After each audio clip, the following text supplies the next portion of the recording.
Papo aberto. Ser mãe para mim é o maior presente que Deus poderia me dar. Mais do que qualquer outra coisa, mais do que qualquer outro presente, mais do que bens materiais, mais do que tudo que eu pudesse imaginar. Ser mãe para mim é algo único e especial. Algo que nem eu mesmo consigo explicar. Só sei que ser mãe para mim é o presente mais belo que Deus poderia me dar. Ser mãe, para mim, é uma dádiva de Deus e eu me sinto privilegiada. E os meus filhos, para mim, são joias preciosas que cuido sempre com muito carinho e amor. Ser mãe, para mim, é uma forma de evolução. É você aprender com a vida, é você aprender com os filhos todos os dias. É você ser mãe, professora, médica, é você ser psicóloga. Você acaba aprendendo tantas profissões por um ser tão pequenininho. É você entender o olhar sem precisar sequer de uma palavra. É um sentimento profundo que a gente tem e não consegue traduzir ele em palavras, mas sim em gestos. Se puder traduzir esse sentimento que uma mãe tem pelo um filho, não conheceria outra palavra a não ser eu te amo. Isso para mim é ser mãe. Como é ser mãe para mim? Essa pergunta ela não pode ser definida em frases, em nenhuma, duas, porque é um sentimento tão forte, um sentimento tão intenso que eu não consigo colocar em palavras. Eu não consigo encher aqui de palavras bonitas o que é ser mãe. As únicas coisas que eu posso dizer é ser mãe, é ser forte, ao mesmo tempo saber ser humana, para que os filhos saibam que as mães também precisam de carinho dos mesmos, né? Então, ao mesmo tempo que a mãe está sendo forte, está sendo enfermeira, guerreira, persistente, paciente, ela também é humana e que precisa de carinho, que ao mesmo tempo que é forte, é frágil. É aquele ditado que eu vou inverter. A mão que, se possível, faz a guerra, ela toca um violão. Então a mãe é assim.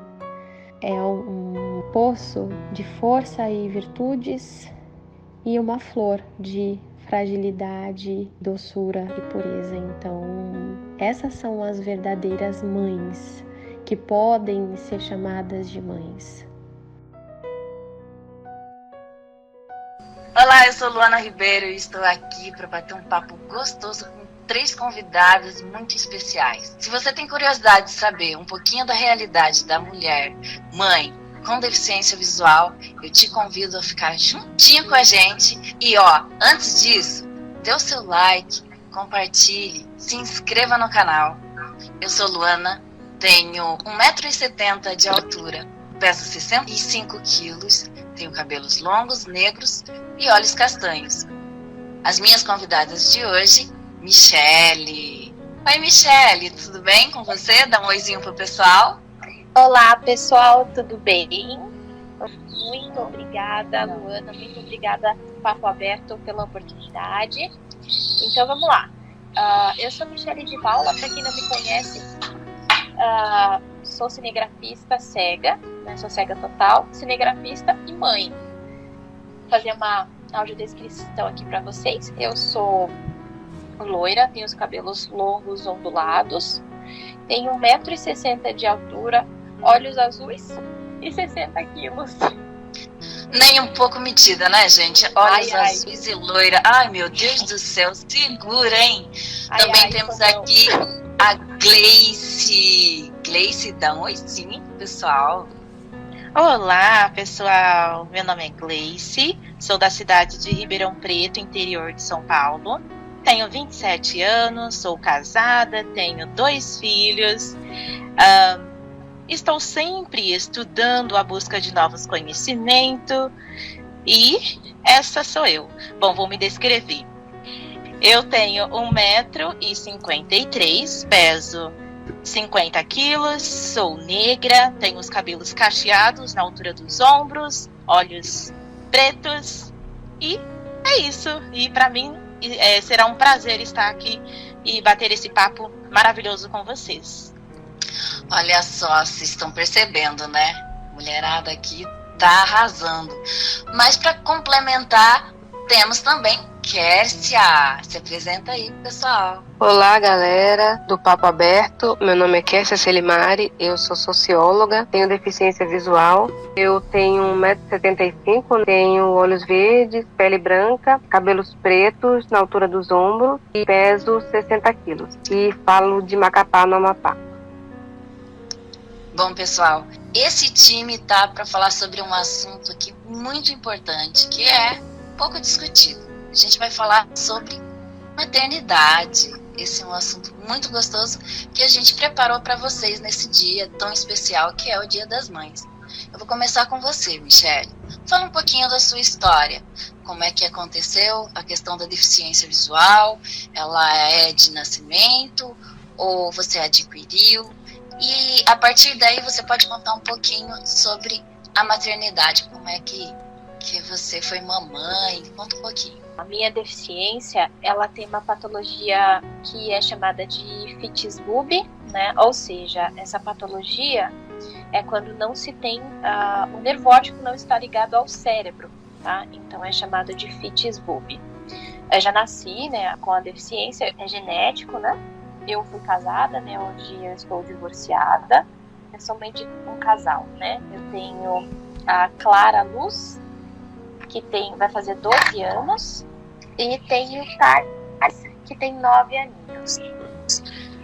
E a minha história é desde a minha infância, né? Graças a Deus, a minha família, ela sempre me apoiou em cada decisão, né? Desde da minha infância, desde as brincadeiras até a adolescência e até o casamento. Exceto a minha mãe, que foi um pouquinho... Para ela foi um baquezinho quando descobriu que eu ia casar. Mas dessas horas a mãe também, né? Não quer ficar sem a filha do lado. Mas que bom que você teve esse apoio também, né? Daí teve o casamento, né? Eu fui casada por 11 anos. E na minha primeira gestação, eu tive um aborto antes. E na minha primeira gestação, graças a Deus, eu tive esse apoio da minha mãe, né? Eu tive hiperêmese na minha gestação. Que seria a hiperêmese, né? É quando a gente tem todos os sintomas gestacionais, mas o dobro. O enjoo é o dobro, enjoos matinais é duplicado. Tudo que a gente tem que a gente passa mal é duplicado. E eu tive isso em todas, né? A minha história é uma novela, né? Então eu vou tentar encurtar o máximo que eu posso, tá?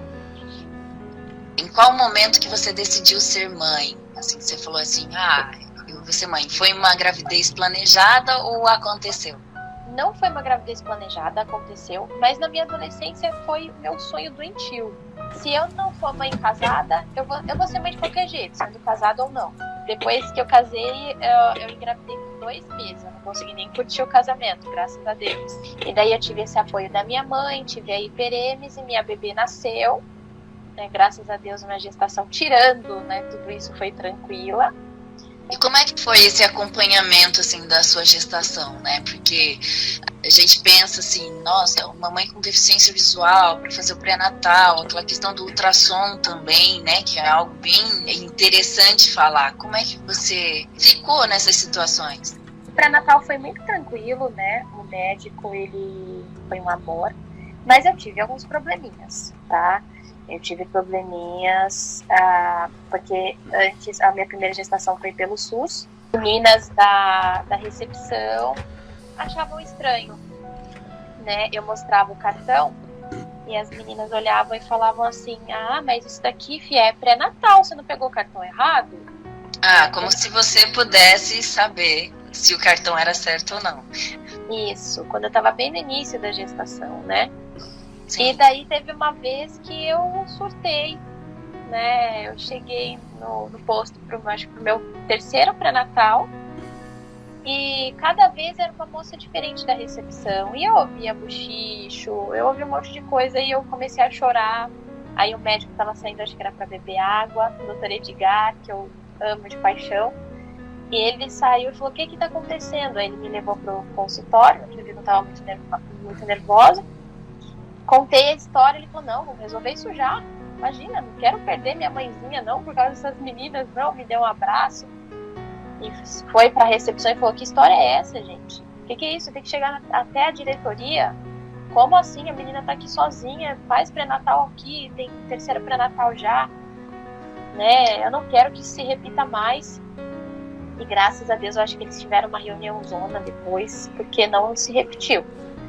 Eu acho isso importante, até porque a gente percebe que as pessoas estão despreparadas, né? Principalmente na questão da saúde, para lidar com as pessoas com deficiência. E a maternidade é algo tão sensível, né? E aí você conseguiu passar bem o pré-natal, e como é que foi aí o preparo pro nascimento do bebê? Então, eu não tive nenhuma prática, né? O pré-natal foi maravilhoso, mas eu não tive nenhuma prática, assim como algumas pessoas são acostumadas a ter, né? Boneca, eu não treinei, né? Como colocar fralda, era a minha primeira fralda para recém-nascidos, porque eu nunca tinha cuidado de recém-nascidos. Eu já cuidei de crianças, eu cuidava dos meus sobrinhos, mas não quando eles eram recém-nascidos, né? Então eu esperei, eu preferi esperar o nascimento mesmo, mas assim, eu consegui acompanhar tudo, curtir, né? Eu consegui curtir, minha mãe foi dando só as coordenadas e ponto, né? Foi tudo de acordo com o que eu esperava. Você não sentiu nenhuma dificuldade nesse meio tempo, assim, desde o nascimento até chegar a uma certa idade de 1 ano, a 2, né? Que aí é a hora que começa a querer pegar as coisas, puxar, derrubar. Como é que foi isso tudo para você? Então, eu queria citar um fato que aconteceu comigo no nascimento. Eu tive violência obstétrica, né? Eu peguei a médica, uma médica que estava no último horário de plantão, né, porque a minha bolsa estourou por volta das 4 da manhã, e eu fui para o hospital, cheguei no hospital 10 para 5, né, porque até então tive que procurar carro, meu ex-esposo teve que correr atrás de carro, essas coisas, né, e conseguimos chegar, mas a médica, ela estava, além de estar um tanto quanto mal-humorada, estava terminando o plantão. Minha última ultrassom, a bebê estava sentada, então eu não podia fazer um parto normal, né? E quando ela descobriu, ela começou a me xingar, né? Como assim você vem aqui com uma bebê sentada? Foi horrível. Eu fui para o centro cirúrgico e tive mais violência obstétrica. Os médicos eram novinhos. Todos eles estavam cientes que você tinha deficiência visual? Sim, tanto que no meio do parto, eu ouvi, quem vai cuidar dessa criança? Quem vai cuidar, filha? Um dos novinhos lá. Quem vai cuidar, filha, dessa criança? E fiquei, assim, em choque, né? Muito mal. E daí as enfermeiras também acompanharam, e as enfermeiras também ficaram muito mal. Depois eu fiquei sabendo que alguns foram até mandados embora do hospital por conta disso, que as enfermeiras correram atrás, né? Graças a Deus, foram no meu lugar. E daí eu tive depressão pós-parto depois de tudo isso. Eu não me sentia capaz de cuidar da minha filha, porque depois da gestação eu tive que correr da casa da minha ex-sogra, sair da casa da minha mãe, porque até então eu só ia pra lá pra cuidados mesmo, porque ela teve que cuidar de mim, a minha mãe. Até Nescau ela fazia pra mim por causa da hiperemesis. Eu não conseguia pegar nada que era meu. Eu jogava pra fora. Meu Deus. Né? Então ela teve que cuidar de mim mesmo. E daí eu fui pra casa da minha ex-sogra. E a minha ex-sogra depois, ela me ajudou muito com a depressão pós-parto. Ela que me orientou a como dar banho, porque ela percebeu que eu não estava bem, né? Eu só chorava, eu ficava mole, eu não tinha leite. Né? Então ela falou, não, vamos lá, eu vou cuidar da sua bebê e você vai prestar bem atenção no que eu tô fazendo, porque depois eu quero ver você fazer sozinho, né? E daí eu fui acompanhando até o 4º mês. Mas, graças a Deus, no meio disso tudo, né, no 3º mês, eu já coloquei minha bebê no canguru, né? E já fez toda a diferença na minha vida, porque quando eu coloquei ela no canguru, eu me senti mais autônoma, né? Então algumas coisas minha ex-sogra fazia pra mim, né? Como dar banho, que eu ainda tinha medo. E outras coisas eu já fazia, como levar ela no pediatra sozinha, trocar fralda sozinha, assim, trocar fralda por vontade, por causa da depressão, não era por causa da deficiência. Por causa da depressão, eu tinha medo. Entrando no 4º mês, eu já consegui tirar de letra tudo. Quando você tomou a rédea da situação e falou assim, é agora, vamos lá. Então, no 5º mês. Do 5º mês em diante. E quando começou a fazer aquelas peripécias de pegar coisas, eu acho que todo mundo tem essa curiosidade, né? De colocar a mãozinha pra boca. Como que você acabava tratando tudo isso? Assim? Então, começou com 8 para 9 mesinhos, né? Eu já comecei a criar algumas técnicas, né? Que nem eu faço na minha profissão. Acho que tudo na nossa vida a gente precisa criar técnicas, então foi assim que eu fiz com a minha filhota também. Só que às vezes era tudo por dedução também, né? Eu tinha que ficar de olho, né? Em tudo que ela fazia, ficar perto dela, eu que ficava mais perto dela. Cada barulho, cada gesto que eu sentia, porque assim, como eu uso as minhas percepções na minha profissão, eu uso pra minha vida também. Então eu conseguia sentir, quando eu tava pertinho dela, eu sentia uns passinhos, eu não ouvia, tá, gente? Eu conseguia sentir, porque nem sempre ela andava de uma forma que eu pudesse ouvir, né? As mães cegas têm aquela forma, né, de ter uma intuição muito aguçada, né? Uma agilidade também. Você não enxerga, mas parece que alguma coisinha ali te fala, presta atenção. Isso mesmo. E as pessoas me davam dicas. Prende sininho, né? Sim, já ouvi isso também. E eu falava, não, gente, é feio. Eu acho, tá, gente? Respeito, não estou falando nada. É só uma opiniãozinha que eu respeito quem faz. Cada um faz o que é melhor pra si. Mas no meu caso, eu não gostava. Eu achava que ficava feio, né? Então, eu deduzia mesmo, ficava mais perto. Nunca coloquei minha bebê em um andador, porque, nossa, andador é uma coisa que me assusta profundamente, né?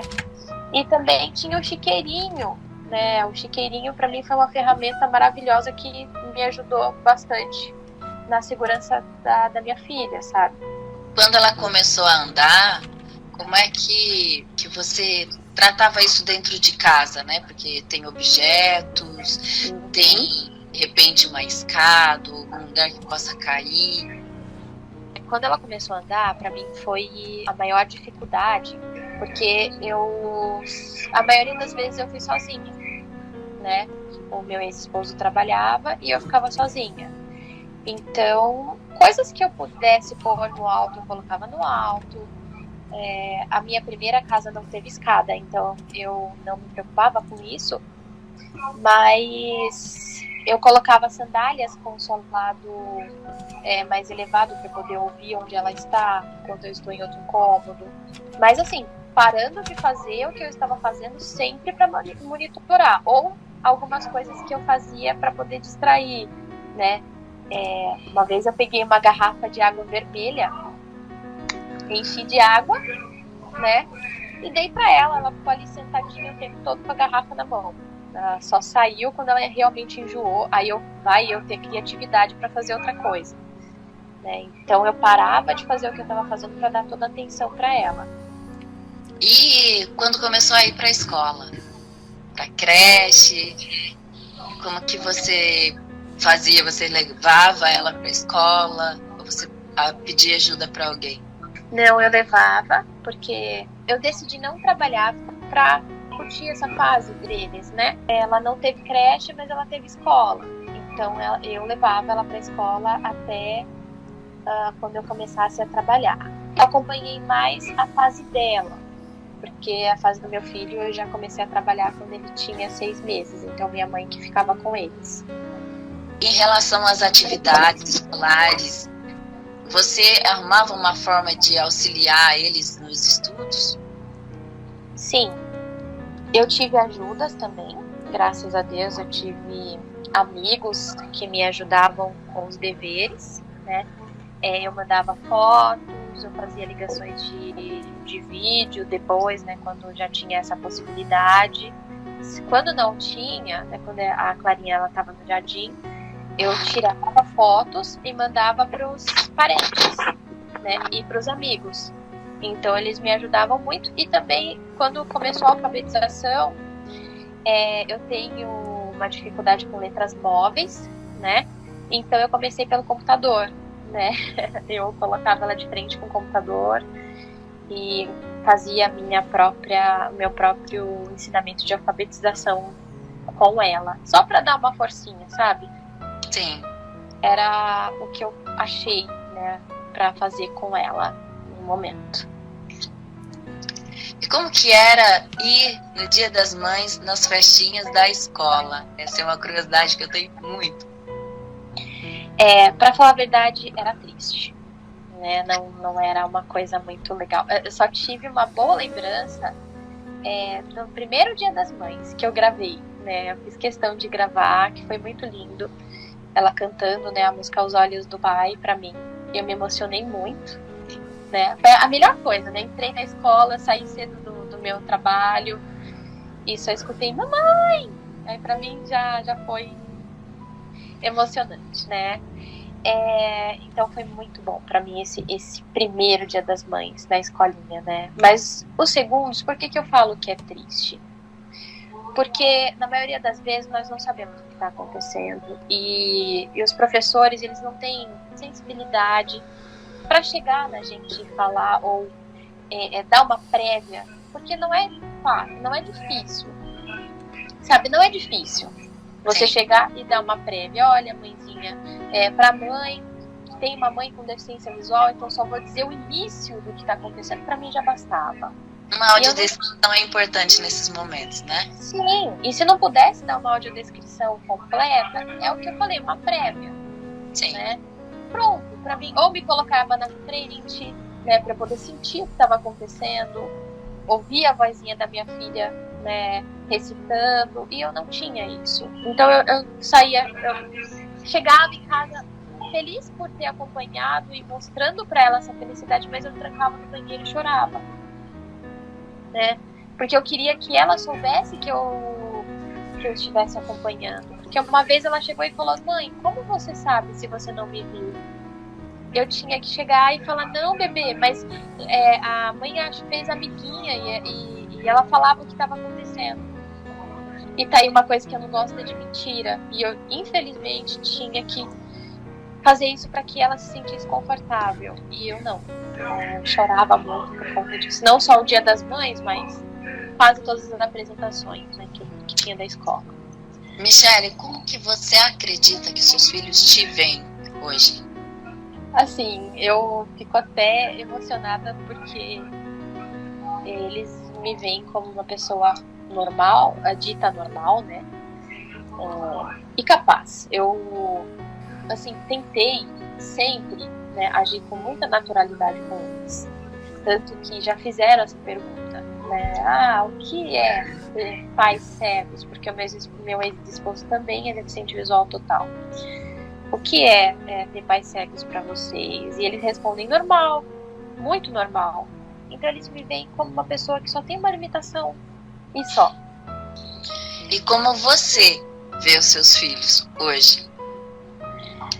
Eu vejo eles como crianças, né, mais maduras, mais responsáveis. Não por ter contato com pais que são cegos, mas é que, na verdade, eles criam essa naturalidade de responsabilidade, né? Eu vejo eles como criança com um futuro muito brilhante, por ter tido essa história diferenciada. Porque, querendo ou não, gente, não é colocando sensacionalismo aqui, não. Mas é diferenciado, né? É uma história diferente. É uma coisa. Cria uma responsabilidade maior, né? A impressão que a gente tem é que eles amadurecem muito mais cedo. Sim, mesmo a gente não querendo, acontece, Sim. Acontece. Então eu vejo eles crescendo, sendo adultos com um futuro muito brilhante, uns príncipes, assim, né? Eu tento dar o meu melhor para ensiná-los, orientá-los, né, a ser pessoas do bem. E eu tenho certeza que isso que vai acontecer, né, se Deus quiser. Ai, que gostoso ouvir um pouquinho da sua história. Eu acredito fielmente que vão ser, assim, pessoas fantásticas ali no futuro. Eu desejo muita sorte. Aí eu penso, né, desde quando eu acordo até quando eu vou dormir, eu me cobro muito como mãe, né, muito, muito, muito, muito. Não devo, eu sei que eu não devo, porque eu também sou um ser humano. Igual, para vocês terem um exemplo, aqui é uma ajuda mútua, né, eu estou dodói, pessoal, estou doente, estou muito resfriada, não parece que eu tô falando, mas assim, falando pelos cotovelos aqui.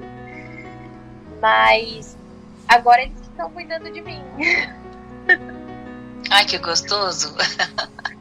Muito bom. Estão cuidando de mim, que eu tô, sabe, aquele gripão imenso. Então é uma ajuda mútua. É isso que eu ensino para eles o tempo todo, empatia. Então eu torço muito também. Muito importante. Torço também. Bom, pessoal, a Michelle vai se despedir da gente. Um dorzinho no coração, que eu queria um pouquinho mais da companhia dela, mas como a gente tem que respeitar, ela tá dodói. Então, vou deixar aí esse espacinho para você se despedir, Michelle. Foi um prazer ter você aqui com a gente. O prazer é todo meu, mais uma vez. Muito obrigada, Papo Aberto, pela oportunidade. Me perdoem, eu falei demais, eu sei. É que eu falo demais mesmo.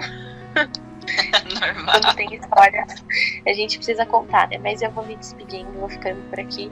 E mamães, cuidem bem dos seus filhotes. Não estou dizendo isso para mães cegas, mas para mães que são consideradas como mães. Porque tem mãe que não é chamada por esse nome tão poderoso. Tenho certeza que depois, né, de cada história compartilhada aqui, muitas mães vão se sensibilizar e vai ser muito legal, né? Vai ser muito bacana essa repercussão que vai dar. Então, fico por aqui. Um beijão para vocês e fiquem com Deus. Bom, e para continuar o bate-papo, agora a gente tem aqui a Gleice para contar um pouquinho da história dela, a Kessia. Vamos, Gleice, contar um pouquinho que a gente está curioso para saber? Opa, vamos lá. Bom, pessoal, eu hoje sou cega total. Eu nasci enxergando, mas quando nasci os médicos perceberam que tinha algo de errado no meu olho direito. A pupila, ela era pequena do olho direito. E fizeram vários exames e descobriram que eu nasci com deficiência visual. No olho direito, descobriram que eu tinha catarata congênita e uma causa desconhecida. E a partir daí passei a frequentar as clínicas aqui em Ribeirão Preto. E com 5 anos de idade, descobriram que também no olho esquerdo eu tinha miopia de 12 graus. E foi aí que eu passei a usar um óculos de 12 graus. Na minha infância, eu tive uma infância tranquila, cresci e desde sempre eu tinha o sonho de ser mãe. Conheci meu esposo ainda na adolescência e não demorou muito, me casei. Meu esposo também cego total e logo decidimos que teríamos um filho. E logo engravidei, aconteceu tudo muito rápido e foi assim que com 17 anos eu fui mamãe. Tive uma menina. Deus. Gleice, você mamãe, novinha assim. Olha só, eu gosto de enfatizar, né? Porque quem tá nos ouvindo talvez assim esteja impactado. Mãe cega, casada com o esposo também e engravida cedo. É um combo, né, Gleice? De desafio, né? Muito. Um desafio imenso. E como é que foi isso na visão da sua família? A minha família, ela não mora perto de mim, ela mora numa outra cidade. E todos me falaram, Gleice, como assim? pra que filho agora? Como você vai fazer? Você não enxerga? Porque minha família tinha esse pensamento. Eles tinham o pensamento de que eu era cega, que eu não tinha condições nem de casar. Mas eu sempre batia o pé e falava, não, eu consigo sim, eu sou apenas cega e eu vou ser mãe, eu vou casar e vou ter sim a minha vida. E quando eu fui mamãe, infelizmente a minha mãe, Dona Adriana, ela não estava presente porque ela estava passando por um tratamento médico, ela estava internada, então infelizmente eu não tive o apoio da minha mãe, mas tive aqui o apoio da família do meu esposo, que a todo tempo estavam aqui perto de mim, perguntando se eu precisava de alguma coisa, então eu tive o apoio da família do meu esposo. Que legal. E aí, quando você descobriu a gravidez, contou pro seu esposo, como é que foi esse processo aí de pré-natal, de ultrassom? Conta pra mim. Então, pra mim foi uma festa. Pra mim, pro meu esposo, foi uma alegria. E nós sempre íamos sozinhos no pré-natal. É ele que me acompanhava. Meu esposo, ele tem bastante autonomia para andar na cidade. Eu tenho, mas não tanto igual a ele. Então, ele sempre me acompanhava no pré-natal. Graças a Deus eu não tive muita dificuldade no posto onde eu frequentava. As enfermeiras me tratavam bem, me orientavam. Também na hora de fazer o ultrassom, a minha cunhada que foi comigo, então ela que entrou comigo enquanto meu esposo ficou esperando lá fora. Foi algo que a gente combinou. E aí ela descreveu para mim tudo que ela conseguia captar da imagem, da telinha, ela descrevia para mim.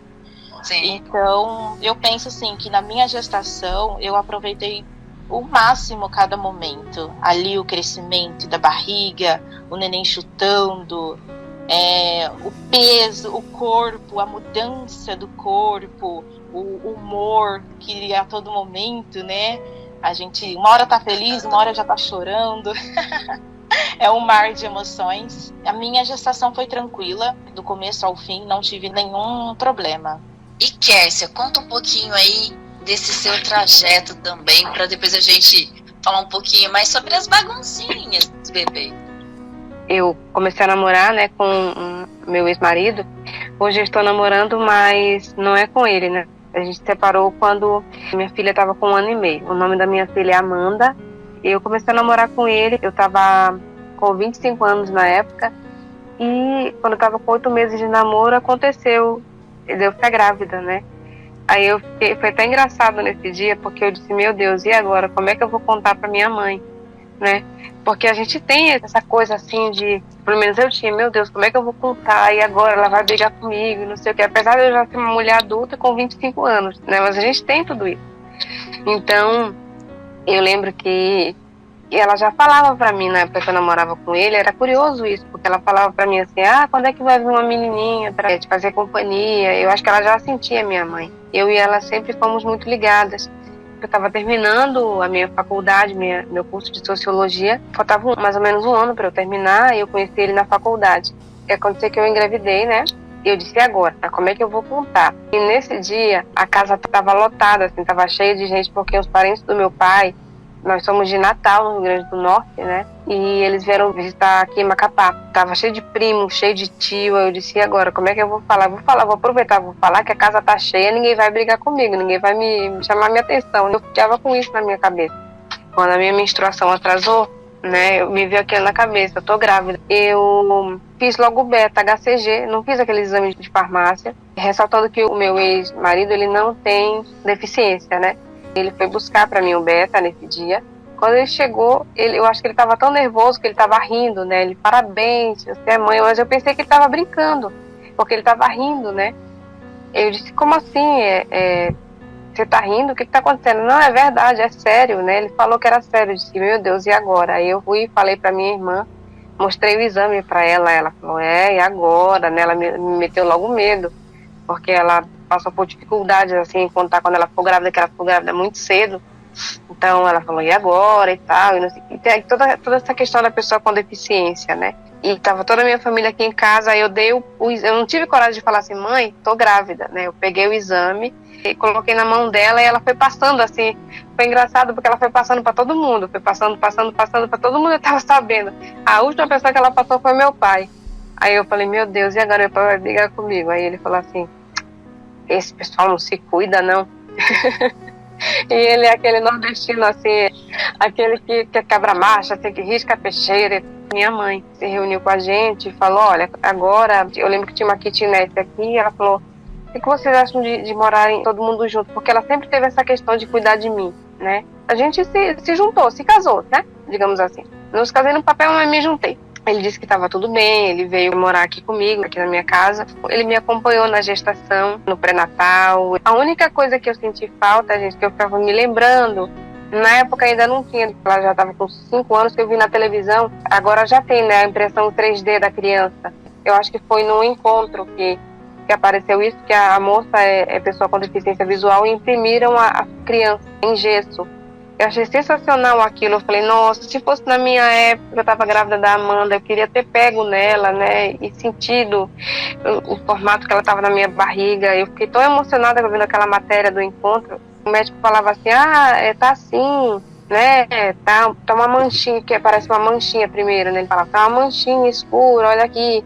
Aí ele ia falando para pro meu ex-marido, né, olha aqui, tá, ele fazia transvaginal, né, porque nos primeiros meses se faz a transvaginal, depois que faz a ultrassom, a partir do 4º, 5º mês.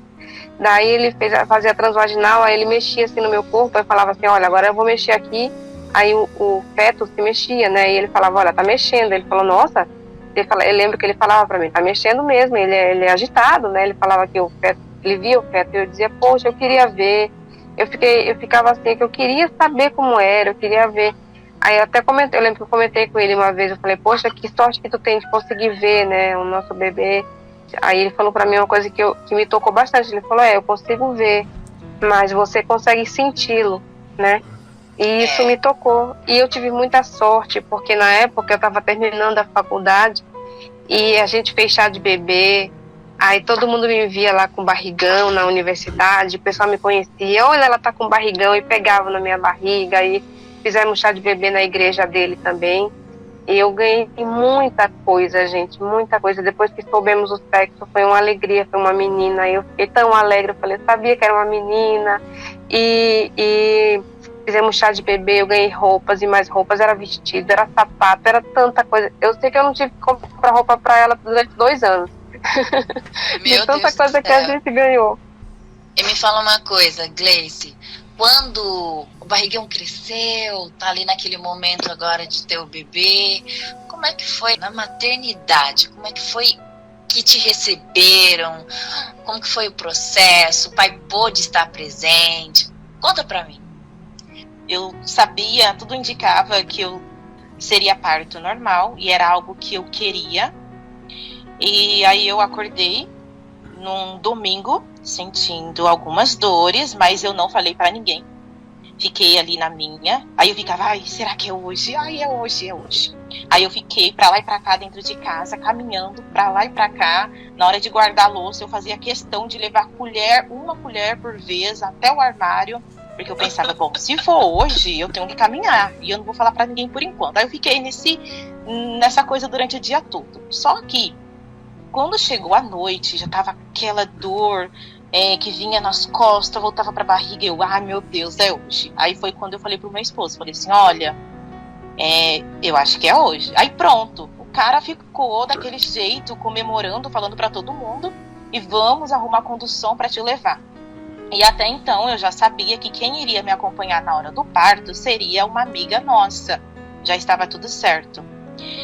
E quando chegou ali por volta de umas 10 horas da noite, fomos para a maternidade. Chegando lá, fizemos todos os exames e a enfermeira falou, olha, mamãe, você vai ficar. Aí eu, sério? Eu vou ter, é hoje que eu vou ver a minha filha? É hoje. Aí pronto. E na hora, né, que estava prestes ali, já aconteceu o parto, o meu esposo, infelizmente, ele não pôde ficar, só podia ficar apenas uma pessoa, e eu fiquei triste por isso, pra mim ali foi uma decepção. Sim. E ele não pôde, então ficou apenas a minha amiga comigo, os médicos, os enfermeiros me trataram super bem, não tive dificuldade em relação a isso. E quando foi interessante que eu fiquei ali sentindo as dores e eu falava que eu não queria a injeção, porque eu queria que o meu parto fosse totalmente normal. Eu queria sentir, olha que louco, eu queria sentir tudo Natural, né? natural. Só que chegou um momento que eu falei, não, pelo amor de Deus, médico, ô, doutor, vem aqui porque eu não tô mais suportando, pelo amor de Deus. Aí ele, não, mamãe, já tá, olha, o neném já tá prestes a nascer. Aí pronto, e bem na hora que a minha filha nasceu, bem na hora que ela chorou, o meu esposo havia ligado pra minha amiga e ela atendeu o telefone, o doutor fez sinal, falou que ela podia atender. E bem na hora que a minha neném chorou, o meu esposo ouviu do outro lado da linha. E pra mim foi um momento marcante. Isso foi bem marcante, foi muitas emoções, uma mistura de choro ali, de emoção, alegria, e poder sentir a minha filha pela primeira vez ali, ainda toda sujinha. Isso que eu ia te perguntar. Como é que é, né, aquela questão de teve o bebê, aí coloca em cima da mãe, que isso daí é clichê já, né? Isso. E como é que funciona quando a mãe não enxerga? Como que é esse contato, Gleice? É mágico, porque é aquilo, você sentir o neném, porque até então, né, eu muito ansiosa para poder saber, na verdade, como era minha filha. Então eu tocava ali com cuidado, com medo de machucar aquele ser tão pequeno, frágil, e para mim foi uma emoção muito grande poder sentir a minha filha ali nos meus braços naquele primeiro momento, poder ouvir o chorinho, aquele choro rouco, dengoso, e poder eu, né, muita emoção, eu me emociono em relembrar esse momento. Kessia, conta pra mim também como é que foi esse momento aí de ir pra maternidade, de ter o bebê. Um ponto que eu queria contar para vocês que foi bem marcante também, antes da maternidade, eu lembro que eu estava com 5, 6 meses, eu estava com meu ex-marido na época, e a gente estava e era um hospital particular, gente. A gente estava lá, né, no pré-natal, e eu escutava umas senhoras. Eu acho que o pessoal pensa, a maioria das pessoas, elas pensam que as pessoas, além de cegas, são surdas também, né? Porque eu lembro claramente de ouvir 2 senhoras falando assim. Eu acho importante frisar essa questão para as pessoas se atentarem mais nesse ponto, porque eu lembro que eu estava na cadeira sentada, já estava com barriga, né, e esperando a minha vez. Aí as senhoras falavam assim, olha, mas que coisa, ele engravidou uma deficiente, meu Deus, e agora? Aquela coisa toda, né, aquela coisa, elas ficaram falando tanto que eu me enchi, né, que eu não aguentava mais escutar aquilo. Aí eu virei para elas e falei, olha, eu vou cuidar da minha filha e eu não vou jogar no lixo, como muitas mães que infelizmente têm, né, que não têm limitações, que não têm deficiências, fazem, com muitas reportagens que vocês veem aí na televisão, de pessoas que jogam as crianças no lixo. E pronto, bastou isso aí para elas não falarem mais nada. Uma coisa que as pessoas têm que entender é que ser mãe é um direito nosso de mulher. Nossa deficiência é um mero detalhe. As pessoas são muito ignorantes nesse sentido, elas não têm conhecimento, então elas falam besteira por aí, né? Então, mas a hora da maternidade foi angustiante e ao mesmo tempo emocionante para mim. Porque assim, a minha mãe, como eu falei, sempre foi muito apegada comigo, e ela estava viajando, eu estava com 8 meses, eu sou prematura, gente, eu sou prematura de 7 meses, e eu era gêmea, né? Meu irmão, ele faleceu com 24 horas de vida. Quando a gente é prematuro, qual o risco da gente também ter filhos prematuros, né? Eu estava com 8 meses e meio e a minha mãe estava viajando de férias em Natal, e a minha barriga começou a ficar dura, e eu achando estranho aquilo, mas um negócio esquisito, minha barriga ficando dura, todo o tempo ficando dura. Aí começou a sair uma secreção, né, quando eu fui ao banheiro, e eu achei estranho. Aí eu liguei pro médico, o médico disse, olha, vai no hospital e faz o toque, né, o exame do toque, e vê como é que tá.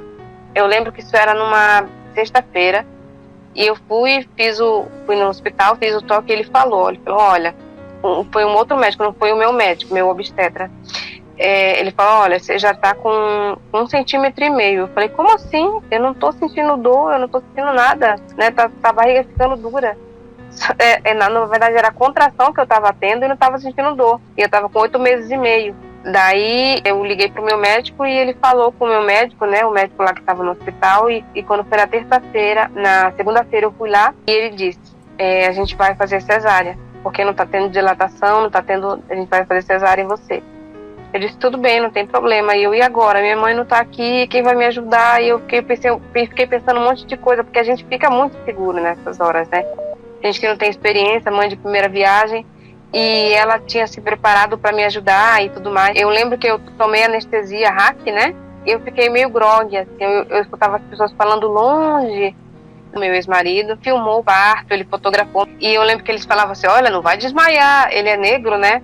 Aí o pessoal falava, não vai desmaiar, negrão. O médico brincava com ele, né? Não vai desmaiar, negrão. E eu, meu Deus, o que esse homem tá vendo aí? Que ele tá querendo desmaiar, né? Porque a gente não tem ideia o pessoal fala que eles fazem um corte imenso na nossa barriga, né? Quando é cesárea. Então a gente, como a gente não enxerga, a gente não tem noção do que tá acontecendo. Então ele dizia, não vai desmaiar. Ele falava toda hora, não vai desmaiar. Eu, meu Deus, ele vai já desmaiar ali. Daí ela nasceu e como a Gleice falou, foi mágico. Quando colocaram ela em cima da minha barriga, eu lembro que eu estava meio longe também por causa da anestesia, mas eu ouvi o chorinho dela e eu achei incrível, porque eu pensava que aquilo só acontecia em filme. Ela estava chorando e quando eles colocaram ela em cima de mim, ela ficou caladinha na mesma hora, né? Aí eu disse, nossa, isso não acontece só em filme, gente, isso é real. Aí eu fiquei assim, tão emocionada, eu não sabia se eu chorava, não sabia se eu ria, não sabia se eu... Foi isso, foi emocionante, assim, uma coisa que eu nunca vou esquecer. E depois, como é que é ir para casa com um bebezinho, ter que cuidar desse bebê? É claro que a mãe é muito importante nesse momento, mas e como é que foi isso para você? Eu consegui cuidar, né? Consegui cuidar a priori, consegui cuidar de quase tudo, né? Desde trocar fralda até amamentar, né? Eu fui ensinada a amamentar. Eu chorei muito durante a amamentação. Eu lembro que eu passei 15 dias chorando até meu seio acostumar, porque doía muito, assim. Ele não chegou a ferir, mas quis ferir o bico do seio, né? E eu lembro que ela chorava do lado e eu chorava do outro, porque doía muito, mas eu chorava assim, porque realmente não dava para aguentar a dor, mas eu amamentei. E eu dei muito leite, graças a Deus. Assim, eu nunca pensei que pudesse, mas o meu seio ficava enorme de leite. Eu só não dava banho nos 3 primeiros meses, porque eu tinha medo dela. Com 5 dias, graças a Deus, a minha mãe chegou, né?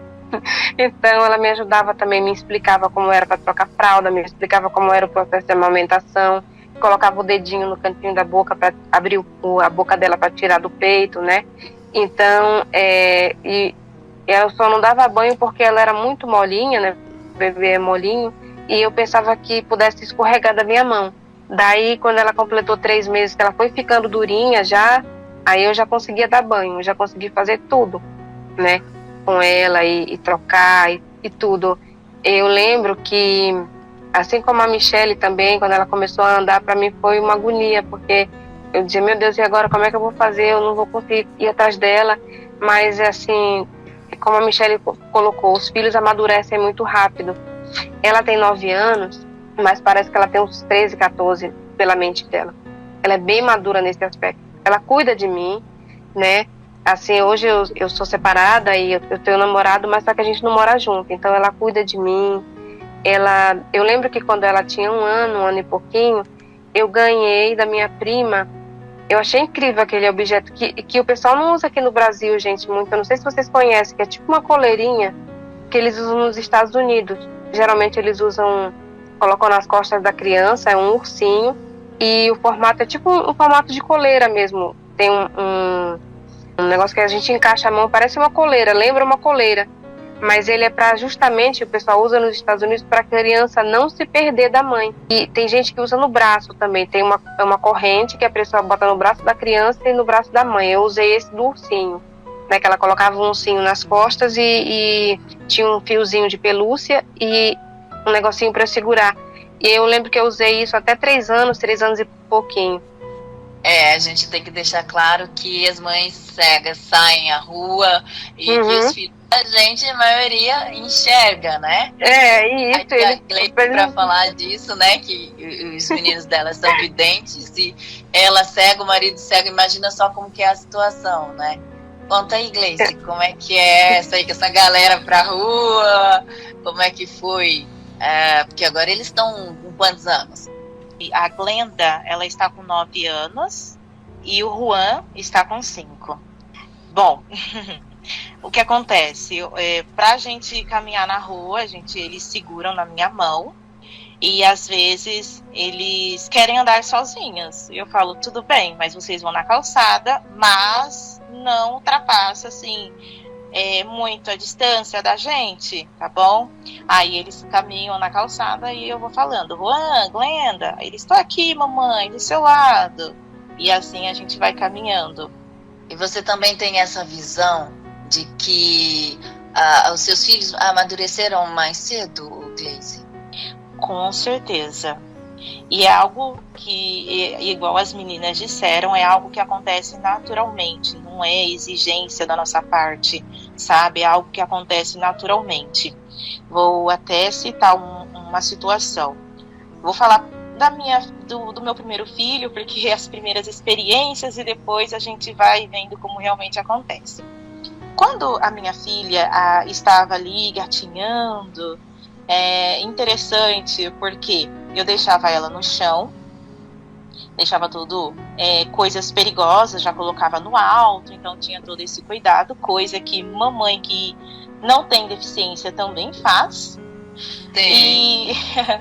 E então eu ficava sempre observando onde ela estava. Eu ficava, Glenda, cadê você, meu amor? E aí ela sempre sabia onde ela estava devido ao barulhinho de algum brinquedo ou algum barulhinho que ela fazia mesmo, batendo a mãozinha. E às vezes eu caminhava assim na casa e eu sempre gostava de ficar descalça e caminhando dentro de casa, às vezes eu encostava assim, bem de leve, a ponta dos pés na mãozinha dela. E aí eu pedia desculpa, falava, ô meu amor, desculpa, mamãe tropeçou em você, desculpa, eu desviava. Chegou um momento que tanto eu quanto meu esposo, quando a gente estava caminhando pela casa, ela já se afastava, sabe? Ela se afastava, ela abria caminho para que a gente pudesse passar. E não foi algo que eu ensinei, nem meu esposo, foi algo que aconteceu naturalmente. Um outro fato que me deixa bastante emocionada é que toda criança, quando ela está ali nessa fase de um ano e pouquinho, elas são cheias de fazer charme, de chamar atenção, fazer gesto. E no caso da gente, a gente não vê. Então, o que os nossos filhos faziam? Eles faziam gestos, mas pelo fato deles não terem um retorno, automaticamente eles começavam a fazer barulhinho, bater a mãozinha no chão, ou sabe? Fazer aqueles sonzinhos, para que a gente pudesse entender que eles estavam fazendo charminho. São essas situações que a gente percebe que os nossos filhos, eles acabam desenvolvendo mais rápido, porque são formas diferentes das vezes se comunicar com a gente. Comunicação, né? Isso, e acaba aguçando aí outras adaptações, né? Isso, vai acontecendo, assim, a gente vai aprendendo com eles vai aprendendo com a gente. Hoje ela tá com 9 anos, né? Eu saio com ela, e quando a gente vai pro shopping, a gente gosta muito de ir ao shopping, andar, tomar sorvete. Ela adora ir no shopping tomar sorvete e comer sanduíche, né? Aí a gente vai e o pessoal fica sempre assim. Eu não preciso nem de vendedor, porque o vendedor geralmente, quando vocês vão ao shopping, alguém vai ao shopping, o vendedor chega em cima de você e vai falando, você quer o quê, né? Você quer tal roupa? É ela que vê as roupas pra mim. E ela sabe as roupas que eu gosto. Ela sabe o jeito que eu gosto de vestir, as cores, os modelos, tudinho. Aí às vezes eu falo, olha, eu não vou comprar nada, eu vou só pagar as coisas, a gente vai voltar para casa, a gente vai só tomar um sorvete e vai comprar as coisas. Aí ela chega perto de mim e fala, olha mãe, ela sabe que eu amo casacos aí, olha mãe, esse casaco aqui, e é do jeito que eu gosto. Eu falei, Amanda, eu falei que eu não queria comprar nada, e por que tu me mostrou isso aqui? Aí ela fica rindo de mim, ela fica, mas eu sabia que a senhora ia gostar, e não sei o que. Eu acho tão linda, ela me abraça, aí ela diz assim pra mim. Aproveitando essa deixa, qual é a visão que você acha que a sua filha tem de você? Ontem mesmo ela me falou isso. Ela me falou, você é uma pessoa normal. Ela falou. Eu falei, mas não fala assim, Amanda, quando alguém perguntar pra você. Porque assim, a gente tem tanto estereótipo que, por exemplo, ela vai falar assim, você é uma pessoa normal, você é uma pessoa... Eu acho horrível isso quando a gente tá num lugar e a pessoa assim, é um normal e um prioridade. Quer dizer que os outros que são prioridade não são normais, eles são anormais. Sim. Aí eu falo assim, não fala assim, Amanda, que é estranho. Querendo ou não, sou estranho. Fulano é normal, fulano é anormal, fulano é dito normal, fulano é prioridade, né? Mas ela disse pra mim, ela disse, você é normal, né? Ou seja, ela tem uma visão de admiração, né? Ela não vê uma diferença. Não, ela não vê, e ela disse pra mim, quando eu vou ficar sempre perto, porque ela dorme comigo na cama, né? Eu falo, olha, quando tu crescer, que tu for arranjar namorado, né? Que tu crescer, que tu vai querer arranjar namorado, vai casar, enfim, tu não vai querer mais dormir com a mamãe, né? Ela disse, mas eu vou ficar sempre perto da senhora. Eu falei, bora ver, tomara que sim. E Gleice, me fala uma coisa, você tem alguma coisa assim que você lembra, alguma situação com seus filhos de sair com eles pro shopping também? Como é que é? Uma vez eu estava levando a minha filha Glenda pro balé e nós estávamos no ponto de ônibus esperando a condução chegar e uma senhora chegou e chegou e falou assim, ai que linda, a sua mãe não enxerga, então que bom, você vai cuidar dela. Aí a minha filha olhou e falou, mas é ela que cuida de mim. Ai, quando eu vi isso, é algo que eu nunca tinha falado isso pra ela, né? E eu me surpreendi com essa resposta. Eu falei, isso mesmo, uma cuida da outra. E a mulher falou, nossa. A mulher ficou assim, né, admirando, porque ela não imaginava que uma criança iria responder isso. E realmente, é isso, é um cuidando do outro. O meu filho, o Juan, ele é muito prestativo, ele tem 5 anos, como eu disse, e ele gosta muito de guiar tanto eu quanto meu esposo. E é muito gostoso, porque ele fala, mamãe, cuidado, tem um carro, porque aqui na minha cidade, muitas das vezes a gente não caminha na calçada, a gente caminha na beira da guia, porque algumas calçadas são curtas ou muito buraco. Então, muitas das vezes, muitas das vezes a gente caminha na beira da sarjeta. Aí às vezes tem carro estacionado, ele vem, mamãe, cuidado, ali na frente tem um carro. Ah, mamãe, a moto, mãe, buraco. E eu acho isso muito bonitinho, sabe? É algo maravilhoso. Ô Gleice, você falou um assunto bem legal aí, que é quando as pessoas falam, né, pra gente. Eu tô botando a gente, porque também sou mãe cega. E no caso, falam pros meus filhos, né? Mas vocês que cuidam dela, porque eu não tenho só um, gente. Eu sou, assim, bem mais esperta que as meninas aqui. Eu tenho 3, eu tô na vantagem. Então, vocês que cuidam dela, eles viram assim e falam, não, ela que cuida da gente. Eu acho isso o máximo também. Eles têm que idade, seus filhos? Meu filho mais velho tem 18 anos, que é o Luiz Fernando. E o do meio tem 16 anos, que é o João Victor. E 13 anos, que é a Clara Cristina. Nossa, é a princesa então, né? Pois minha princesinha, meu dengo, todos eles, é minha vida. Luana, pra você, qual foi ou qual está sendo o maior desafio como mãe? Olha, Gleice, meu maior desafio é ter que me reinventar todos os dias. Mas pra quem não sabe, eu nasci com retinose pigmentar. Só que eu vim a ficar cega com 27 anos. Então eu já era mãe de 2 crianças, que eram o Luiz Fernando e o João Victor. E já tinha também a Clara Cristina. Só que a Clara Cristina estava com 8 meses quando eu perdi a visão. Eu abaixei, fui pegar uma chave no chão. Tava com ela no colo nesse dia, tava chegando da creche e apagou tudo.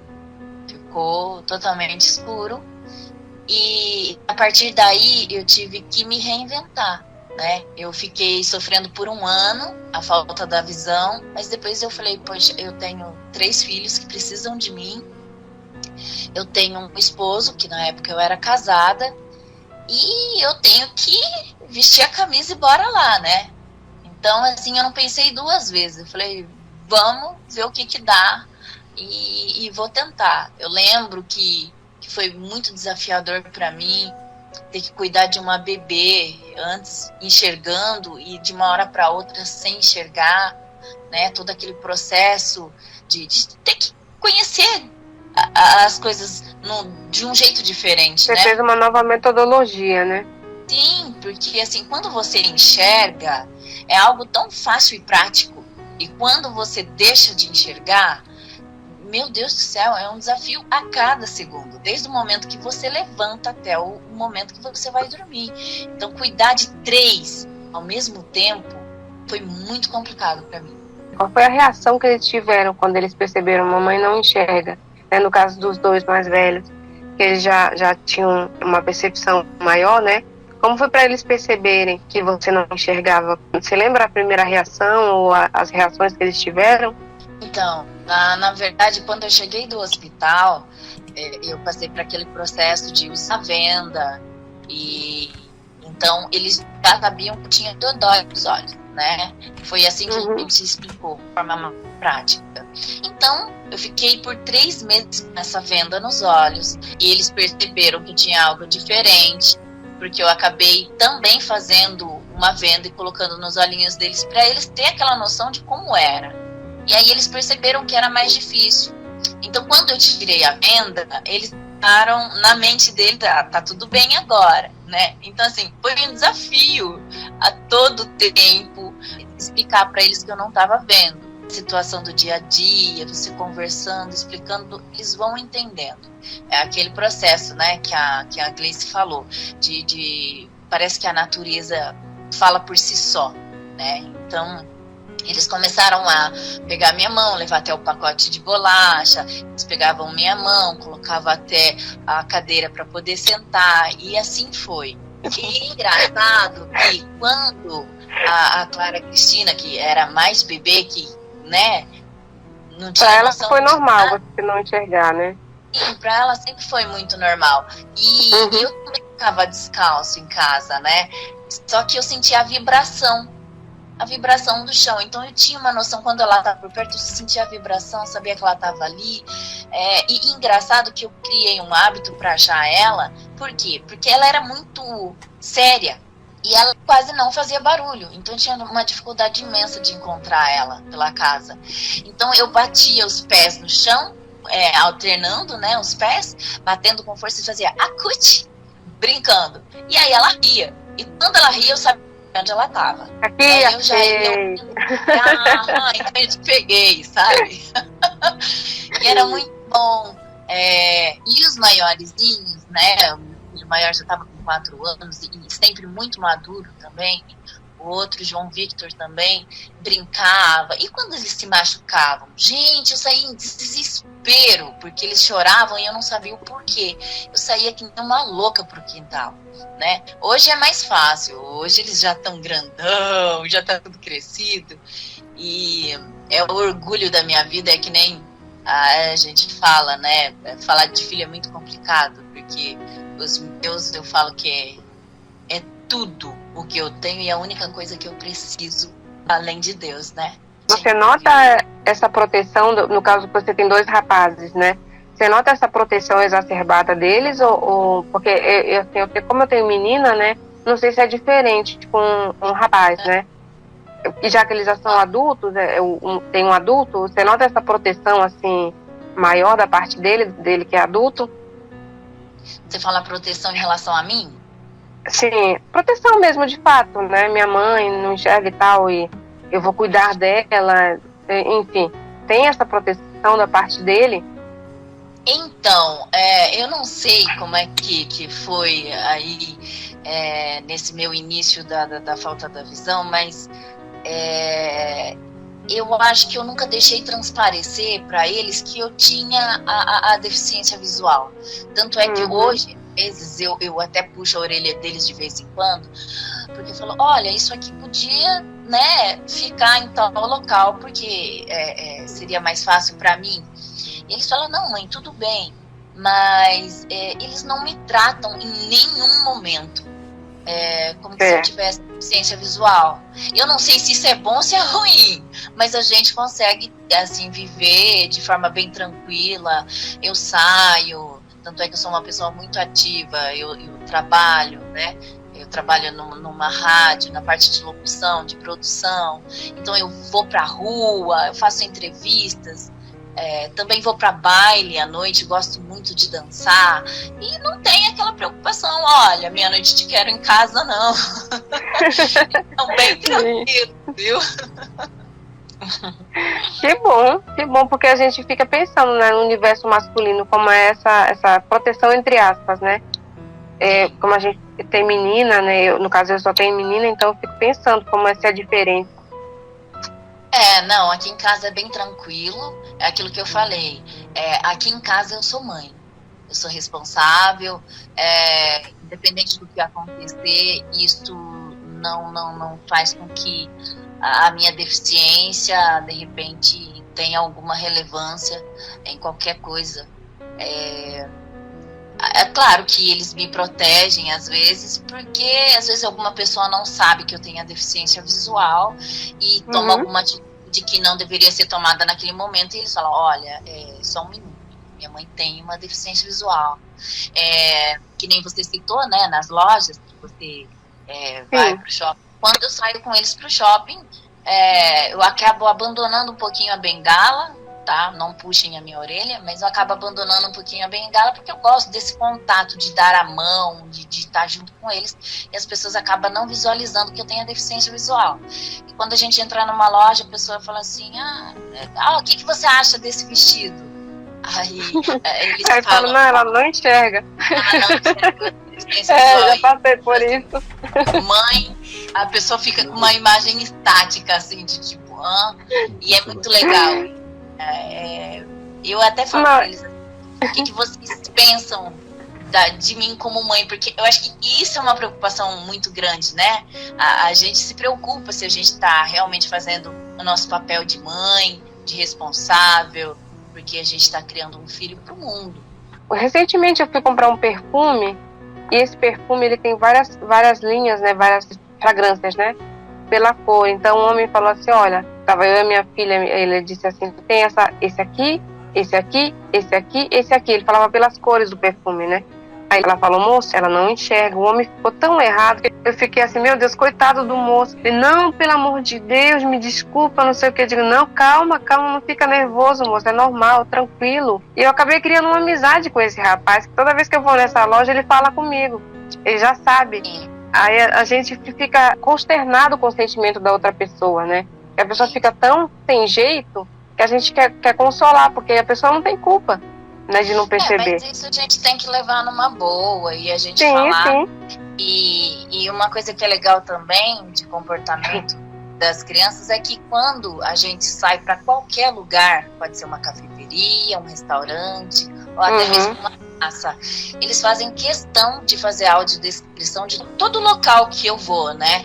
Mãe, aqui tem uma praça, essa praça tem uma igreja, tem flores do lado direito, do lado esquerdo, os bancos são brancos. Que bacana! Então, faz aquela audiodescrição, por quê? Porque quando a gente bate papo aqui em casa, que a gente toma um café juntos, eles falam e eu visualizo aquele momento e o lugar.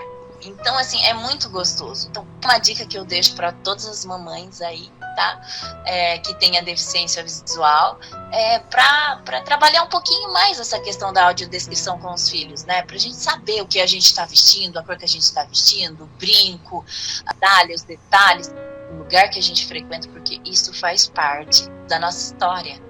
Bom, pessoal, e esse foi o bate-papo de hoje. Agradeço a todos que estiveram até agora nesse momento com a gente. Obrigado, Gleice. Obrigado, Kessia. Foi muito bom estar aqui com vocês. Uma companhia muito gostosa.